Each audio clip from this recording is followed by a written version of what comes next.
Can you leave the room though? I'm busy talking with your daughter. I just saw her and she's like 16, I'm 27. Make her lift up her shirt. I will be reporting you to the police. 764 wasn't just another disturbing Discord group. It was a system designed to find vulnerable kids, isolate them, and slowly strip away their identity until nothing was left. So brace yourself for what you're about to see, because what we're about to uncover is, personally, one of the most disturbing things I've ever seen and heard on the internet. It started with Bradley Cadenhead, a teenager from Texas who took ideas from another abusive online cult and rebuilt them into something more organized, more scalable, and far more dangerous. At first glance, it didn't look like anything special. Just another Discord server, hidden in plain sight, spreading through platforms like Roblox and Instagram. But behind that normal-looking server, everything was happening in real time. Inside voice chats, private messages, and group channels where hundreds of people could watch. That was the key to its growth. It didn't need the dark web. It came to you. Kids weren't searching for it. They were being approached, love-bombed, and pulled in by people pretending to care about them. And once they joined the server, they were immediately surrounded by it. The messages, the calls, the constant presence of other members watching and participating. Once inside, everything followed a pattern. Recruitment, radicalization, control. Members targeted kids who were already struggling. Depression, isolation, eating disorders, anything that made them easier to manipulate. They built trust quickly, sometimes in hours, sometimes in days, until they got what they needed. Leverage, a single photo, a secret, an address. And once they had that, there was no going back. The victim stopped being a person and became a tool. What followed inside those Discord calls and channels wasn't random cruelty. It was structured escalation. Small humiliations at first, just enough to test obedience. Then more extreme demands, often carried out live while others watched. And eventually, total domination. I was scared to death. He would say, if you don't do this, then you don't love me. One of the clearest moments where the pressure becomes real is in this next clip. Okay, get your hair. It's chopping time. You have 30 seconds. We told you what you need to do. Oh no, should we press send? Start cutting. Chop, chop, chop, chop. Keep going. Okay, I want you to take the hair that you cut off, right? I want you to put it in your mouth. I want you to say, I'm sorry, moist. I'm sorry, O'Hare. I'm sorry, duck. A girl is ordered to cut off her own hair while people watch. The tone is casual, almost bored, like this is normal to them. They laugh when she hesitates. They treat her like she belongs to them. And when she finally asks if it's over, hoping she's done enough, they tell her the truth.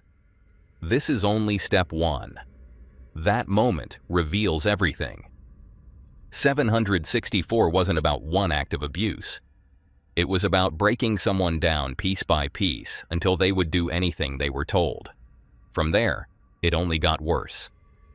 Victims were forced into self-harm, carving names and symbols into their bodies as proof of loyalty.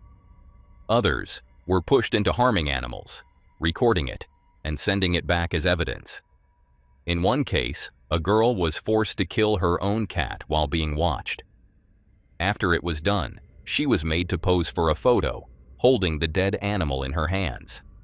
Next to it, she had to display a handwritten sign with the username of the cult member controlling her, along with the name 764. It wasn't enough to do it. She had to prove who she did it for. These weren't just acts of cruelty, they were currency. Everything was collected, stored, and traded in what they called lore books. Massive archives of suffering used to gain status inside the group. Victims were often forced to cut into their own skin, carving the names or usernames of the person controlling them. It was seen as proof of loyalty, but also something darker, a mark of ownership. Once someone carved your name into their body, it meant you owned them. They would say, like, if you cut my name into your body, then I own you. The girl in this clip apparently couldn't be left alone for more than 10 minutes because she was at constant risk of hurting herself. Fortunately, she was eventually able to escape that situation and is now recovering years later. But not everyone made it out. Inside 764, the more extreme your collection, the more power you had. And in some cases, victims were pushed so far that they started doing the same things to others, because becoming a perpetrator was sometimes the only way to survive. After the first levels, some victims tried to escape, but leaving 764 wasn't simple. The moment someone tried to cut contact, everything they had built as leverage was used against them. In one case, a mother disconnected her daughter after discovering the extent of the abuse. Almost immediately, private images were released, her school was targeted, and false emergency calls led to a SWAT team raiding their home. This is what escape looked like: threats, exposure, and retaliation. And for many victims, that was enough to keep them trapped. What started as a network mostly made up of younger members slowly began to change. As the content inside the group grew more extreme, it started attracting older individuals, people specifically looking for this kind of material. And that shift made everything even worse.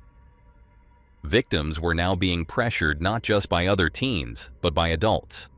People who knew exactly what they were doing. They were pushed into recording increasingly explicit content, often live, inside Discord calls, where multiple members would join just to watch, give instructions, and threaten them if they stopped. The clip you're about to see is one of those moments. A girl is being actively abused in a live call, until suddenly, her father walks into the room. Can you hear us? Hello? Yeah, I can hear you. Hey, what's up? Yeah, I'm 27 years old, by the way, and I want your daughter to do stuff for me. Okay, that's fine. I'll report you to the police. Oh, I'm sure you will, fatty. Can you leave the room, though? I'm busy talking with your daughter. I just saw her and she's like 16, I'm 27. Make her lift up her shirt. I will be reporting you to the police. Because her father intervened and stopped her from following orders, the girl realized that she was now in danger of being doxxed. And the 764 members began threatening her. They're gonna dox me. Do you want to die? Do you want to die tonight? Do you? The call ended abruptly, and we do not know what happened afterward. Bradley was participating in this extortion alongside the adult who was speaking during most of the video. Going by the username Moist Nigerian, he was well known in the extortion comm and was allegedly acting like a mentor to Bradley. In another photo, we can see some evidence of his other activities with this fan sign reading, "Moist Nigerian has me and my 2-year-old sister captive. He's a sick man." 764 also attracted many other well-known predators.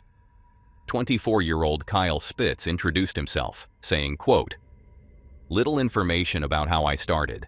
I've always been a psychopath and always wanted to watch girls inflict pain upon themselves for me. My earliest sign I ever got was a single K back in 2016.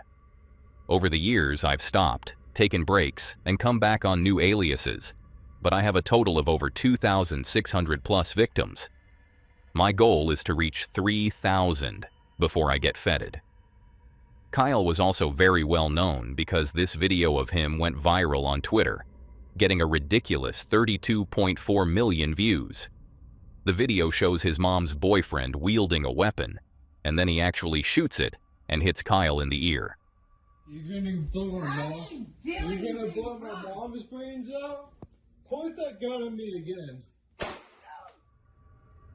Kyle ended up being totally okay, but the man proceeded to turn the weapon on himself, and he did not survive.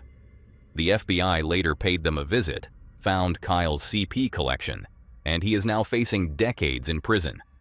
Nobody knows if he reached his goal of 3,000 victims before he was, quote, fetid. And there were many, many more of these crazy men out there. By this point, 764 wasn't just a Discord server. It was part of a wider network, what they called the COM, filled with overlapping groups that shared the same ideology: control, suffering, and escalation. Violence became a way to rank up. If you could shock people, you mattered. If you could prove you were capable of real harm, you gained respect. And after Bradley was arrested, it didn't stop. It evolved. The structure remained, but the actions became even more extreme. Members started committing real-world attacks, sometimes live streaming them, sometimes doing it just to impress others watching. And at the very end of this pipeline was the final level. Not just harm, not just control, but complete destruction. The goal wasn't always to keep victims alive. Sometimes it was to push them until they broke completely. This wasn't just about control anymore. It became about money. The Discord server, along with connected groups on WhatsApp and Telegram, started functioning like a marketplace. Content was being bought, sold, and traded like it meant nothing. Conversations showed people negotiating prices, sometimes shockingly low, as if they were buying regular files. Others went even further, offering real-world services. You could pay to have someone harassed, swatted, attacked. Even worse. Everything had a price. And at the center of it all was Bradley, openly bragging about how much he was making, claiming thousands of dollars in a single day from what was happening inside his network. Whether exaggerated or not, it showed one thing clearly. This had turned into an operation. But eventually, law enforcement caught up. After years of reports and ignored warnings, police tracked Bradley down to his home. From the outside, it looked normal. But inside, they found exactly what they expected: devices filled with evidence, proving what had been happening behind those screens the entire time. He was arrested, charged, and eventually sentenced. And for a moment, it looked like that would be the end of 764. But it wasn't, because the system he built didn't depend on him anymore. Even after his arrest, the network didn't disappear. It kept going. New members stepped in. New leaders emerged.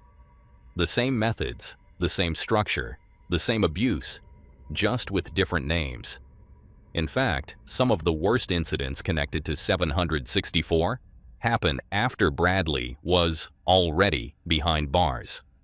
Which means this was never just about one person. It was something much bigger and much harder to stop. But after Bradley was arrested, things didn't slow down. They escalated. In fact, some of the most extreme violence linked to 764 happened after he was already behind bars. This is the point where the FBI officially classified the network as a Tier 1 terrorist threat, the highest level possible, launching hundreds of investigations across the country. Because what started as online manipulation was now bleeding into the real world. And people weren't just being controlled anymore. They were being pushed to commit violence. In some cases, members were directly encouraged or pressured to attack others, turning real-world harm into a way to gain status inside the group. There were messages where people claimed they had convinced others to kill. Others would post about stabbing someone, and when questioned, they would respond with proof. It became a competition. Who could go the furthest? Who could do the worst thing? One of the clearest examples is a 17-year-old known as Tobbs764. After Bradley's arrest, he wanted to prove himself within the network, so he went live. First, he attacked an elderly man, leaving him seriously injured. But that wasn't enough. Weeks later, he tried again. This time, he approached a 74-year-old woman outside her home, greeted her, and then attacked her. The entire thing was streamed live, with people watching as it happened. This wasn't just violence. It was performance. And it earned him status. Cases like this weren't isolated. Across different countries, similar patterns started appearing. Attacks on strangers, planned acts of mass violence, even plots involving poisoned candy targeting children. which were only stopped because law enforcement intervened in time. In Sweden, multiple knife attacks were linked back to individuals connected to the same network, some of them as young as 14 years old. And that's what made this so dangerous. These weren't hardened criminals. These were kids, being shaped into something else entirely. But even all of that wasn't the end goal. Because inside 764, there was always one final level. The ultimate act. Members would be pushed further and further, step by step, until there was nothing left. And for some, that final step was suicide. Not private, not hidden, but live. Watched by others inside the server. Encouraged. Directed. One of the most disturbing cases involves a 25-year-old man named Samuel. He joined the community during a vulnerable time in his life, searching for connection. Instead, he found someone who saw him as an opportunity. A 15-year-old member began manipulating him, slowly convincing him that ending his life would give him purpose, would give him meaning inside the group. Over time, he started to believe it. He announced his plan days in advance, told the server exactly what he was going to do, and no one stopped him. They watched. They waited. On the day it happened, he traveled alone to a remote location, set up his phone, and went live. He propped up his phone to give a clear view and proceeded to light himself on fire. As he lay there dying for the next several minutes, the Discord audience reacted in about the most psychopathic way you could possibly imagine. Hey, shout out to Discord people. Shout out to Xanax. Shout out to 764. Shout out to everyone. Big shout out to Money and big shout out to FMLK. And we gotta say, you took yourself. Wow. 6323 is better than 764. That's the worst death possible, man. As it happened, they laughed, encouraged him, treated it like entertainment, and when it was over, they celebrated. And unfortunately, there were many more victims after that. And even now, it's not over. Some of the people involved have been arrested, others have been sentenced, and new cases are still being investigated as more evidence continues to surface. But the network itself never really disappeared. When its leader was caught, 764 didn't collapse. It adapted. It fragmented into smaller groups, spread across different platforms, and became harder to track. Accounts get banned, servers get taken down, but new ones appear just as quickly. Law enforcement agencies around the world are now actively investigating, warning the public, and calling it one of the most disturbing online threats they've ever encountered. Tens of thousands of accounts have already been removed, yet activity linked to the network still continues to show up. Because the reality is, this was never just about one person or one server. It was a system. And systems like this don't just disappear overnight. And honestly, this is definitely one of the most sickening and disturbing things I've ever come across on the internet. It's hard to even understand how people can become this twisted, how something like this can grow, evolve, and pull so many others into it. It just shows how dangerous these spaces can be, and how quickly things can spiral out of control. Stay safe out there. As disturbing as this is, I can't say the next case is worse, but it definitely comes close. Take a look. Raphael Gravin, known online as Jean Palmanov, or simply JP, wasn't always one of the most talked about streamers in France. Earlier in his life, he served in the military, a place where he reportedly struggled to fit in and endured constant bullying. Despite his social difficulties, Raphael was known for having a kind and genuine personality. After leaving the army, he turned to online platforms, streaming games, and speaking openly with his audience, which quickly proved successful. By the early 2020s, Jean Palmanov had become a well-known figure on Twitch, building a following of around 670,000 viewers. He eventually moved over to Kick, a platform often criticized for its loose moderation. There, His mix of humor and chaotic challenge-based content attracted a massive audience. By 2023, he had become the most watched French creator on the platform and was consistently ranking among the top streamers worldwide. At first, his content resembled typical online entertainment: light-hearted challenges, exaggerated stunts, and long, chaotic broadcasts that matched Kick's style. However, things began to change when JP started collaborating with two individuals, Owen Naruto Senazandi and Safin Hamadi. What initially seemed like edgy humor gradually shifted into something far more disturbing.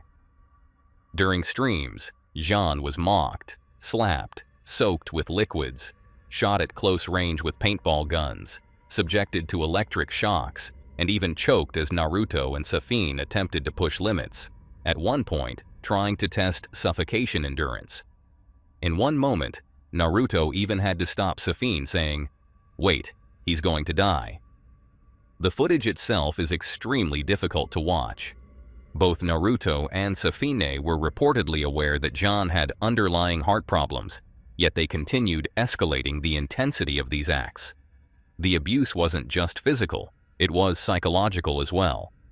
Jean's intelligence, speech difficulties, and desire to start a family were constantly mocked.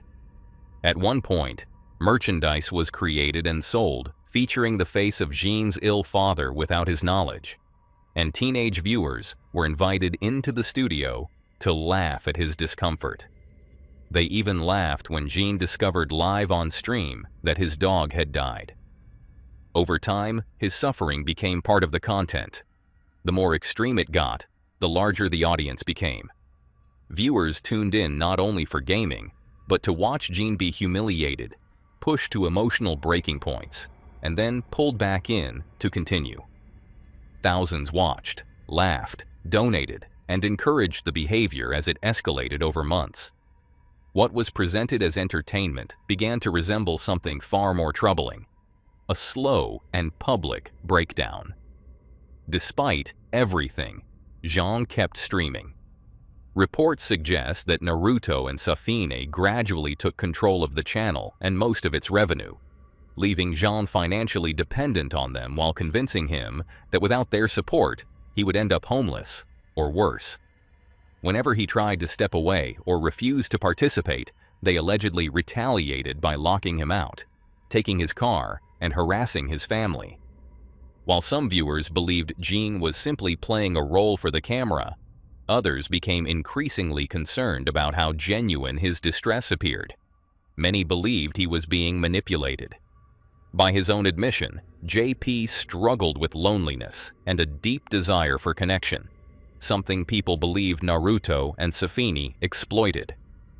When the media outlet MediaBar reported on the situation and involved the police, Jean defended the group, telling investigators that everything was staged for entertainment.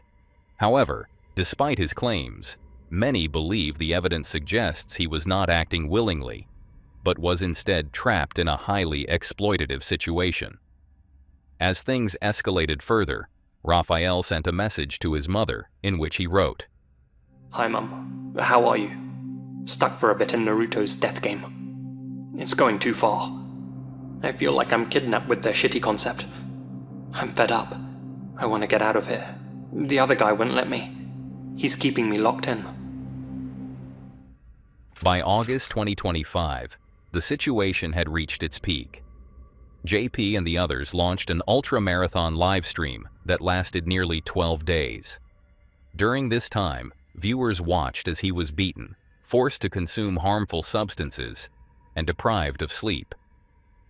As the days passed, his condition visibly deteriorated. He slurred his speech, struggled to move, and appeared to physically weaken in real time. Yet the broadcast continued. His declining health was obvious to everyone, including those present in the room.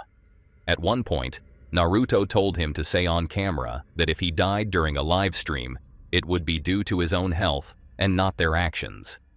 Jean initially refused, but Naruto continued pressuring him, suggesting scenarios where viewers might blame them if something happened. The implication was clear: an attempt to shift responsibility away from themselves. On August 18th, after nearly 300 hours of continuous streaming and over 36,000 euros in donations, Jean began experiencing serious breathing issues and even asked to be taken to the hospital. His request was ignored. Later, he collapsed live on camera.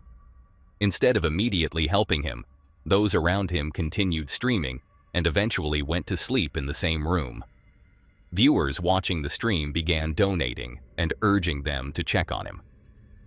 Around 50 minutes later, Naruto responded by throwing a water bottle at Jean's head while asking if he was dead.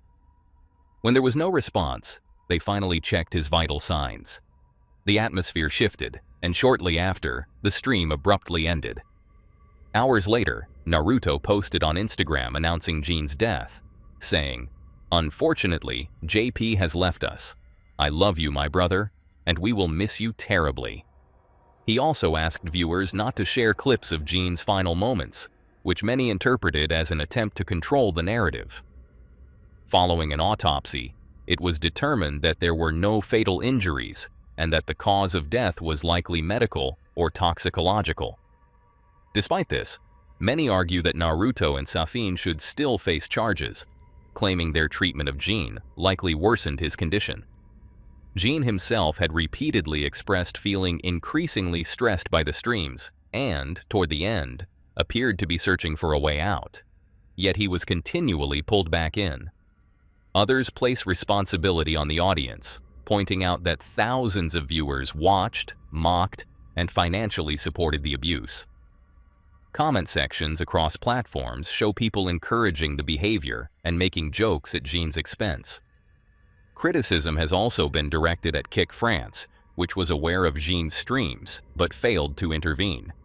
Instead, the platform promoted the content on social media, even using images of Jean's bruised and distressed appearance in marketing materials.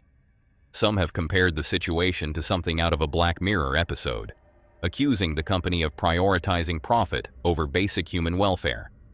Kick has since banned Naruto and Safin, although Jean's channel, which was briefly removed, has reportedly been reinstated. The platform also removed many of the most disturbing clips, leaving behind only content that supports the narrative of consent, which critics say was done to protect their image. Prominent figures like Aiden Ross, along with Drake, who has business ties to Stake, the crypto gambling company associated with Kick, announced they would cover Raphael's funeral expenses, a move some view as damage control.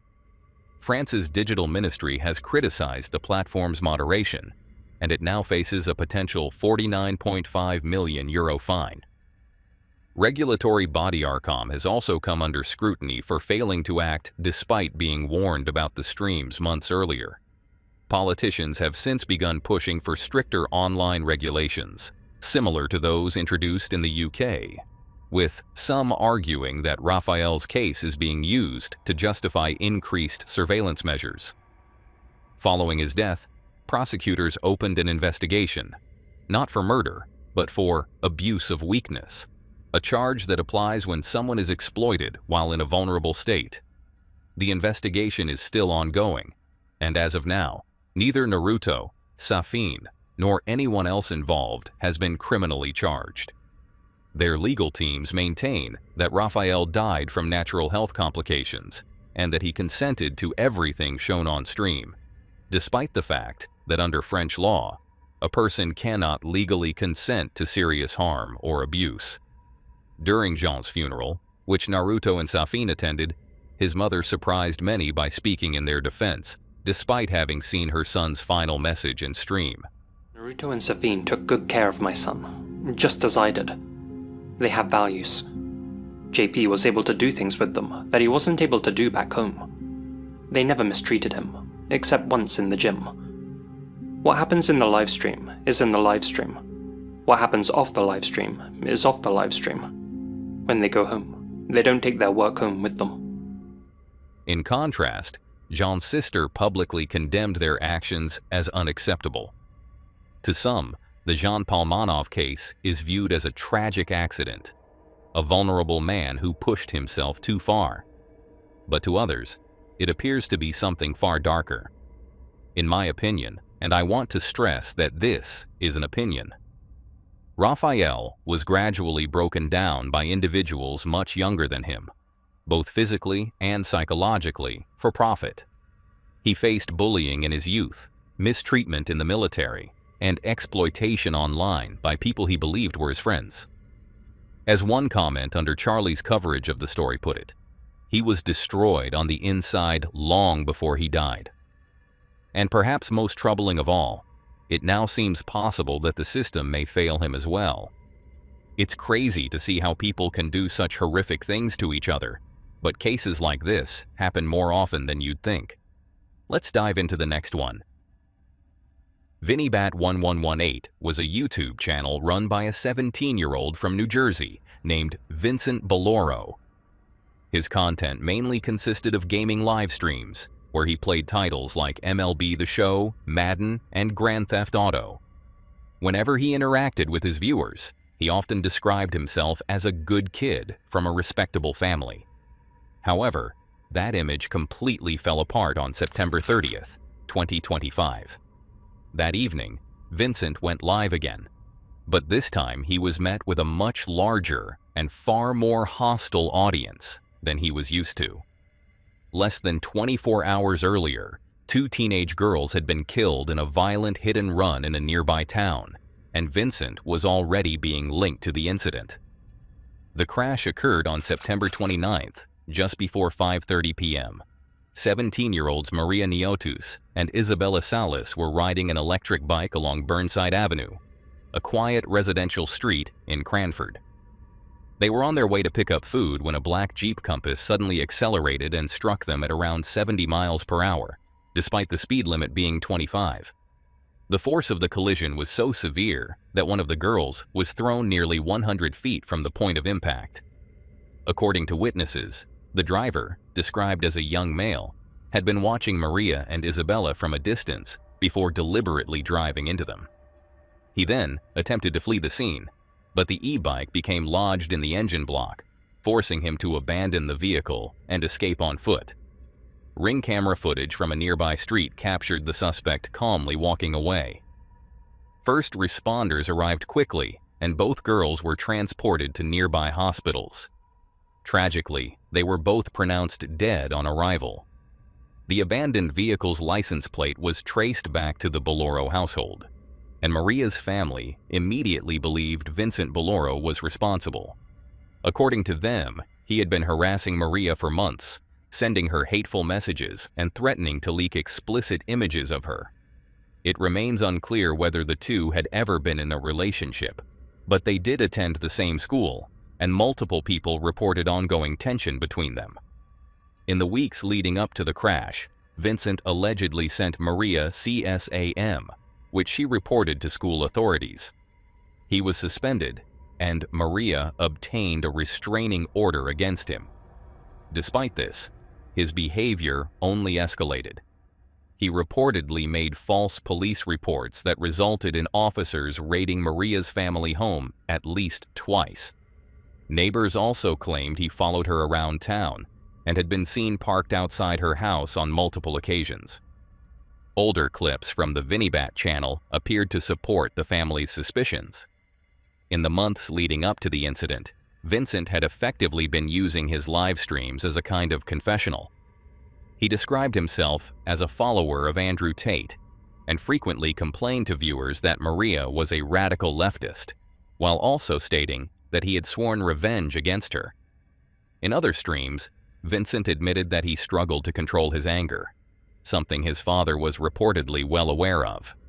In fact, Mr. Baloro had contacted police multiple times, expressing concern about Vincent's increasingly erratic and aggressive behavior. Just 1 month before the crash, Vincent allegedly sprayed his father with mace and stole his car. Despite all the warnings and repeated calls to authorities, no decisive action was taken until it was too late. Vincent was brought in for questioning at 6:10 p.m. on the evening of the crash. At that stage, investigators were still treating the incident as a possible accident, and he was released pending further investigation. This decision shocked locals and led some to question whether his family connections played a role. It is worth noting that Vincent's uncle is the police chief of Westfield, while his father is a retired officer. Shortly after his release, Vincent returned to his father's home in Garwood, posted condolences to Maria and Isabella on social media, and soon began live streaming again on YouTube. By that point, however, information had already spread across Reddit and local community pages, with people directing others to his stream to confront him. So we're live, we're playing co-op. We have Evan right here. What's up, how you doing? Pretty good, man. So I have some things.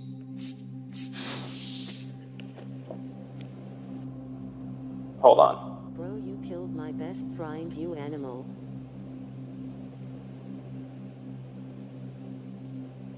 I don't need negativity in this stream, so everybody's getting timed out. Why are we running people over? Everybody's messaging negativity. It's ridiculous. Let me explain something real quick before I get the stream going. The more you guys engage in the chat, the more you give me engagement, and I get paid for YouTube. I'm not one of them. Just letting you all know. Hi. Stream after incident check mark, But that's fine. People cross mark. Are you going to jail? That's fine. That's fine. Y'all are just giving me engagement. That's fine.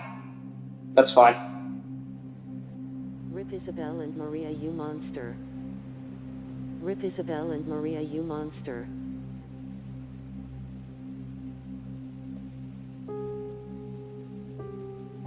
Jail Street. It's called being detained, not bailed money. Rip Isabel and Maria, you monster. Rip Isabel and Maria, you monster. Rip Isabel and Maria, you monster. I may not even start this, I'm not gonna lie. We're not. Challenge win. Fire. Oh, Lord. Oh, Lord. Two girls gone, buddy. You're such a weirdo, you can rot. I'm coming for your head, boy. Police ain't Yoshi up yet. He's milking views, loudly crying face. Killer. Okay. I'm thinking maybe another way to do the stream. Killer. Killer.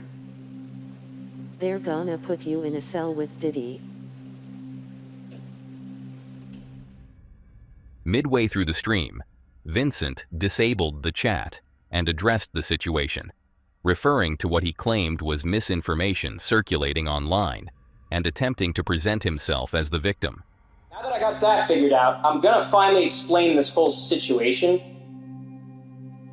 And I'm not authorized to talk about the whole thing, but I will say this. I wish my sincerest condolences to those two girls lost in that tragic accident, okay? It is an absolute unfortunate situation, and there's more to the story that you're not getting, but when the time comes, I will explain it in greater detail. I don't plan to go anywhere anytime soon regarding streaming, but again, if I do end up taking a hiatus, I'm telling you guys why. His tone appeared controlled and calculated, as if he was trying to acknowledge the situation without saying anything that could later be used against him legally. Notably, there was no clear sign of remorse. The stream eventually ended after a viewer exposed his home address. On October 1st, 2025, just one day after the now infamous livestream, Vincent Baloro was arrested and charged with 2 counts of first-degree murder. Prosecutors alleged that he intentionally set out to take Maria's life that day and viewed Isabella as collateral damage. They have since pushed to try him as an adult, arguing that he committed the crime before turning 18 in an attempt to receive a lighter sentence, which they consider unjust. If convicted as an adult, he faces a sentence of 30 years to life in prison. His YouTube channel has since been terminated. All of these cases were unsettling in their own way, and this last one is no exception. I'm curious to hear what you think. Let's dive in. If you visit the ominously named website thisisnotoccult.xyz, you're greeted by almost nothing. Just a black screen with a single play button. There's no explanation, no text, just the unsettling name in the URL and an invitation to click.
The site only hosts one video, the same one you've just seen, and it's easily one of the most disturbing clips I've come across in a while.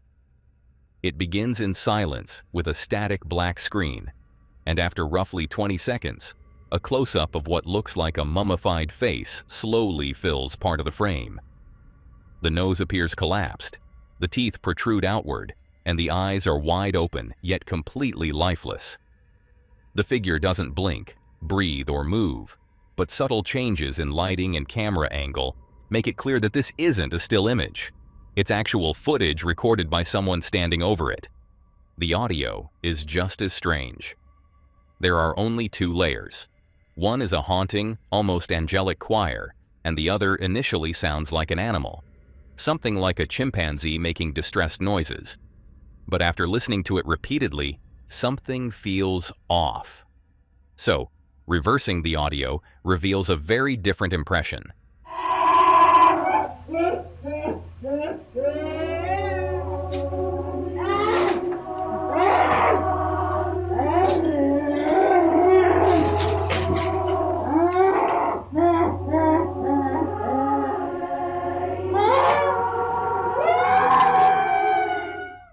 It clearly doesn't sound animalistic anymore, and when the clip is slightly sped up, it becomes even more obvious.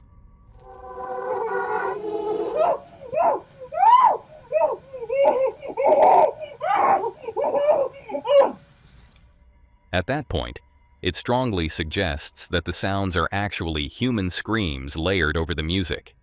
Between those cries, you can hear metallic rattling, like someone moving inside a cage, along with faint sounds of someone adjusting recording equipment. Since then, many people have tried to identify the choir piece in the background, with users searching across platforms like YouTube and Spotify for the source of the eerie track. But so far, no one has been able to find a match. After repeated listens, it almost sounds like the lyrics begin with, "He's my Lord, He's my Savior in this world, Prince of Peace."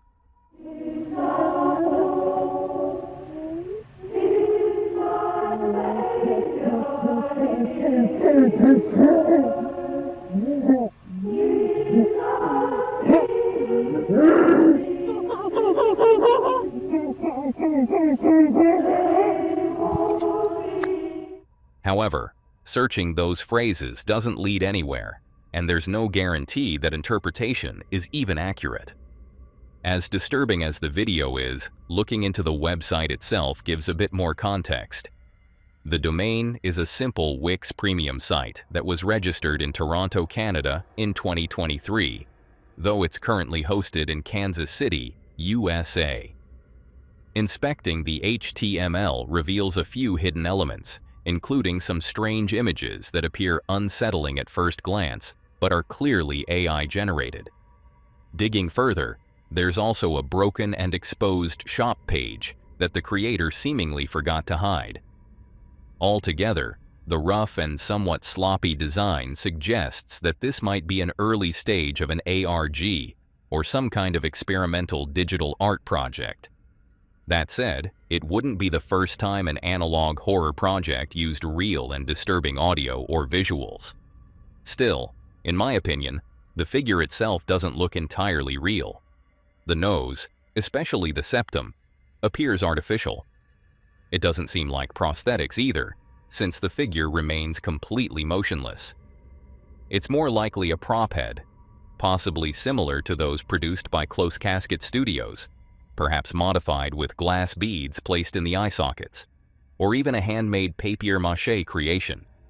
The use of night vision could simply be there to hide imperfections and enhance the unsettling atmosphere. Some people speculated that this might be a marketing campaign for a game in the Outlast series, particularly Outlast Trials. However, that doesn't fully line up. Outlast 2 released back in 2017, and this domain wasn't registered until November 2023. If it were connected, it would have to relate to a newer release, but even then, there's no direct link to the game on the site, and it seems unlikely that a professional studio would rely on a basic Wix setup. Interestingly, there was a musical titled Not a Cult that ran in Toronto in November 2024, exactly 1 year after the website was registered. Given the shared location, that could suggest a connection. However, the musical is described as a dark comedy, which doesn't really match the grim and unsettling tone of the website. There was also an Atlanta-based immersive event in July 2024 called This Is Not a Cult, organized by a theater company where participants could essentially create their own cult. Again, while the name and timing are similar, the comedic nature of that event doesn't align with the disturbing aesthetic of the site, making it likely just a coincidence. One of the few creators to cover this mystery was Podrocker, and while looking through the comments on his video, I noticed a user named Him leaving cryptic messages. Visiting that user's channel revealed that their bio linked directly to thisisnotacult.xyz. The channel itself contained a single surreal video, which, when sped up, revealed a hidden message.